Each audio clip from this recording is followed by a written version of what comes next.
Afternoon, folks. How's it going? Alright, so this will be a review of my own work doing the keel shield stuff. Remember I put that on, you can see in one of my other videos. So I just finished a as the crow flies 120 kilometer trip, but it's a meandering river. I'd put it somewhere around 250, maybe even 300 kilometers of river time. But also this boat's been in the water almost every single day since spring, so on lakes mostly, but like I said, I just did this trip. So we'll go through here, and there's definitely some damages, like the keel shields took a whole bunch of hits. You can look at that. And we're going to dissect it a little bit and see if we can come up with any punch throughs or whatever. Oh no, here we go. So if you remember, this keel shield is made with crazy carpet.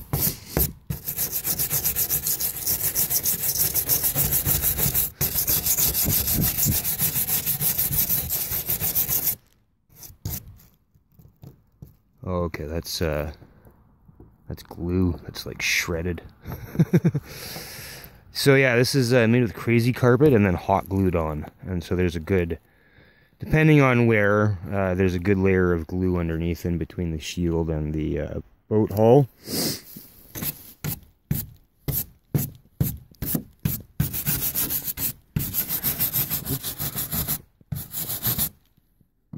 Again, doesn't look like we have a punch through, but there is a tiny little spot, so we'll just take a look at that. My fingers are kind of beat up from the trip, so might have to put the phone down at some point or another.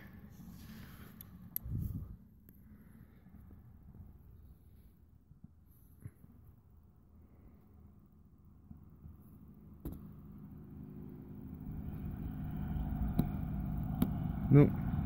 No penetration. Certainly doesn't look like it. I mean, it looks close, but it looks like it took the hit. That one's a little iffy. Let's see here.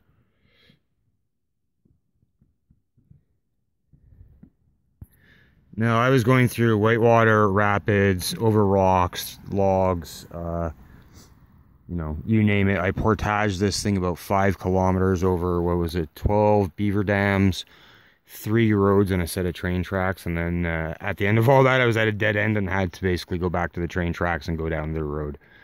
So, yeah, it has had a rough summer. So I don't see any penetration there, but that one's real close, I'll tell you. I'm going to fill that really good. And here, if there's any penetration. Part of why I wanted to take a look, besides an opportunity to make a video there, is because I had a little bit of water in the hull that I could hear sloshing around when I was portaging. But that could just be condensation, or, you know, it really didn't sound like a lot. So I did have some listing issues, like with balance on the boat. So like, that could have been an issue for gear, or that could have been an issue with sorry, one sec. Could have been an issue with the water getting in somehow. I'm not too sure. Clearly the keel shield saved the boat some serious wear, though. I mean, there's no denying that, even if there is a small puncture somewhere, which there does not appear to be here. Damn close, though. If that wasn't there, it would have been a fucking punch through, for sure. Almost for sure, anyways. Well, again, managed to take the hit. So the thing is that I'm sitting facing the rear of the boat. This is the rear of the boat, which you would know if you own one. But if you don't, you might not realize. And I'm sitting facing the rear 99% of the time. But when I'm going through rapids and whatnot, when I'm rowing across a greater calm span or whatever, a lake or whatever, then I'm rowing with the boat forward, me facing back, so I'm pulling on the oars. But when I'm going into rapids, the back of the boat is facing, and it's, you know, it's not very aero or rock dynamic. It hits the rocks hard, so I have to be very careful about that. But it doesn't appear that I took any actual punctures. And if I did, it would almost certainly be up here in the rear end because, like I said, it's just that blunt impact, right? Well, that's pretty good. I'm liking what I'm seeing. And then I had, when I got the boat, it had cracks down here in the transom corners. That was the first thing I did, I think, was weld these in. It seems to have held very well throughout all the flexing and all that shit. One thing I did want to do, which I never did do, was just put like a band of some extra material as a bumper. It clearly wasn't necessary. All the hits are on the bottom, right? Not along the side. But I thought, like, if you're coming into shore or stuff like that. So coming down the line here, now when I dropped this boat into the lakes in spring, it had no scratches that were uncovered. So anything on here is going to be since spring and almost certainly from the river trip. So here we're down into the blue. If you remember, this is a multi-layer plastic, and there's a green layer and a blue layer. Once you get down into that blue, then you're starting to get into kind of a danger zone, if you ask me my opinion. It's about 50-50. It's not exactly, but it's about 50-50 in the thickness between the two. So if you're in the blue, that means you've literally worn just as much of the green out. And you only have halfway to go now before you got holes. So I'll be repairing that for sure. Probably just some hot glue on there. If you look at some of my hot glue repairs, like this is a big chunky one. And I never sanded it apparently or smoothed it out too much, but it held pretty good. Here's another one, not as chunky, but it seems like it's still, like the blue is not exposed. And we got one here, that's a really nasty hit, actually. That wouldn't surprise me if deep inside there's a little bit of a puncture.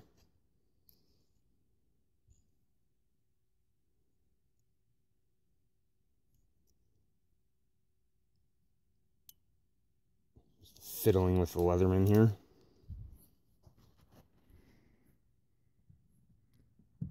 You'll have to look at my other videos about how the boat handles in the rivers and whitewater and whatnot. I would give it like a 8 out of 10.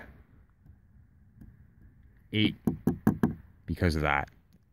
If it was like a vinyl raft kind of thing and it could take those hits without damage, then it would be a 10 out of 10.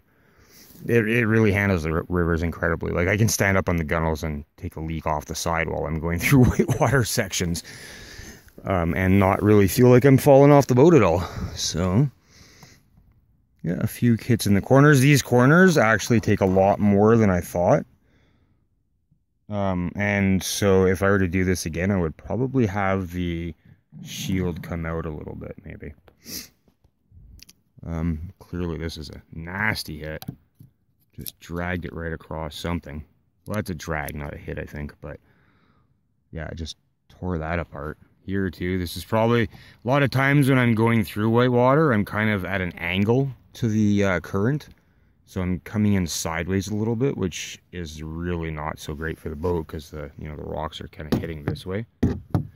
But what I can kind of do is lean to one side, get the one side of the boat over, and then kind of lean over, and if you get the timing right, it works pretty well. But if you don't get the timing right, then you get some damages for sure. And it's a lot harder on the hull. It's not meant to go take those hits sideways like that. It's just that a lot of times when you're going through the rapids, there's kind of like shore impediments or whatever, like shore debris or a shelf or something. Anyways, you're facing what you don't want to be hitting, and you're going with the water. So you're basically turned into the shore, which means you're going sideways. Here's another really, really deep one. But still no penetration. That's still in the glue. That's fucking incredible. Yes. I'm really happy about this. It's funny, I knew there'd be some issues because I could feel it dragging and pulling sideways sometimes, like in calm water. And I thought the only thing that would do that would be if I've got like a tear in the shield, the keel shield, and it's dragging unevenly. See that? Oh, way across there into the blue, and just to give you an idea of how deep that blue is. There you go, now you can see. So, yeah, I mean, I thought about doing the whole length of these too, on the sides. Excuse me, still like coughing up river dust, sand and shit. I just cleaned the inside of the boat too, so that might be part of it. But yeah, I thought about doing the whole sides, and well, there you can see where I definitely came in sideways on something. That's a really good one. But it survived, and I can repair that easily, and then probably reinforce it at this point. So basically, yeah, just putting like a strip continuing from here. If you look where your scratches are, you can end your strip just kind of below that, or above it, however you're looking at the boat. So there you go. We just reviewed this together, I guess. You can draw your own conclusions. I'm really happy. It did take a day and a half or 2 days or something. It took a while to do this because I had to melt these into shape and then glue them in place, and it just didn't cooperate as nicely as it could have if like these had been molded into the shapes that we have and then just glued. So like if we could buy these as a kit, I would buy many. And I would just swap them out every year kind of thing. Or well, whenever needed anyways. I don't know if I'm going to get to do another big boat trip like that next year. You know, sooner or later I got to start thinking about like life stuff. I don't have a lot of money, and I had resources in the past that I could kind of rely on to keep going, and after many years, you know, it's those are pretty thinned out. And I don't mean like savings account offshore or nothing like that, just like extra gear that was worth a little bit here or there, like I could sell and this and that, and I'm down to what I have that I need, that I use regularly. So the adventure life, as fun as it is not a cheap one. What's nice though is I have no trips planned or ideas for trips planned that require equipment that I don't currently own in the near future. I actually don't have any trips planned at all, except maybe go hunting a bit. I was supposed to do that. There's a whole video on that shit. I'm not going to get into it here. Yeah. So, I mean, I could even afford to maybe get a company to make these for me with the saved money from gear that I don't need to get this year. So if I was to give my product here a review, well, on application, I would say it's a 5 or a 4. It was not easy. I mean, it wasn't like building an engine difficult. You just keep heating it and pressing it and heating it and pressing it, but it definitely wasn't easy. And in functionality, I would give it like a 7, maybe an 8, 7 to 8. Not quite thick enough, right? It should, honestly, in my opinion, like as much as it saved the hull, it shouldn't be completely torn apart from one river trip. I mean, you know, it was a long one. I mean, I was half the way there. I'm going against the current, then I portage to the other river and come down with the current. So I mean, like literally going to the apex of the river system there and then going down. So I mean, it definitely did its job, and I mean, I shouldn't complain, but I still would, if I was buying this, I would definitely, it would be like a 7, I think. I would say, well, you know, hey, come on, this should be a little bit thicker. And the thing is if you mold them, you can make like the edges thin so that there's not a lot of resistance, like there's not a big lip, but then put a little bit more meat in where the hits are going to happen. Another thing I thought about doing when I originally did it was just adding a few skid plates, but then that creates lips, which is resistance and so on and so forth. So I didn't do that. I just added a little bit more glue in the spots where, by nature of how I did this, first I repaired the spots that were already banged up, and then because there was already that glue on top of that, the glue that went on top to fix in the keel shields, so you kind of had a double layer there. So I added more glue, but not to add the glue to make thickness, but that's what happened anyways, and it seems to have worked. So, okay, does that make sense? Yeah, so, and in looks, well, for looks, I love it. I mean, right now it looks like crap because it's all torn up and the boat's upside down filthy, but when you're just looking at it and you see the green kind of outlines and stuff, like, as it goes by, I like it a lot. It looks really nice. Of course, my lines, like, this one looks a lot sharper than this one, necessarily. Or, anyways, this one looks sharper than this one. I don't know why I said necessarily, but I mean, like, if they were, you know, from a factory and nice crisp lines, it makes the boat look really nice, in my opinion. So, for looks, I would say, you know, again, a 7 or 8. There's always room for improvement. So, yeah, I would say an overall, like a 7, I think, for an overall rating on this. So, I mean, if you were to get a company to do this and buy it in the store, as long as they're not trying to cheap out on materials and stuff, then you'd probably get a pretty decent product, I think. Because, I mean, I just did this with, you know, scissors and hot glue and a heat gun and a whole bunch of forms to get my depressions and stuff and hold things in place while I did it. But if it was off a mold, yeah, I think any customer would be pretty happy to have that. Here's another really good one here. But so let's see, like, I've got 1, 2, 3, 4, 5, 6. So I've got 6 hits that weren't covered by the keel shield. That's not too bad, really.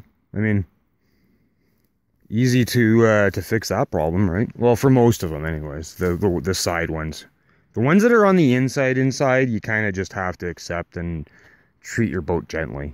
I was not treating the boat gently at all, so, you know, I wasn't trying to break it or anything either, but... What do we have here? Something growing, or... Yeah. Okay, well, there you go. So keel shield out of magic carpet, or crazy carpet, or whatever. Seems to be a decent avenue to go with. Of course, there are easier, cheaper ways, probably, but that's what I came up with, and this is the result after a lot of use. So thanks for watching, and show me what you come up with for yourself. Take care.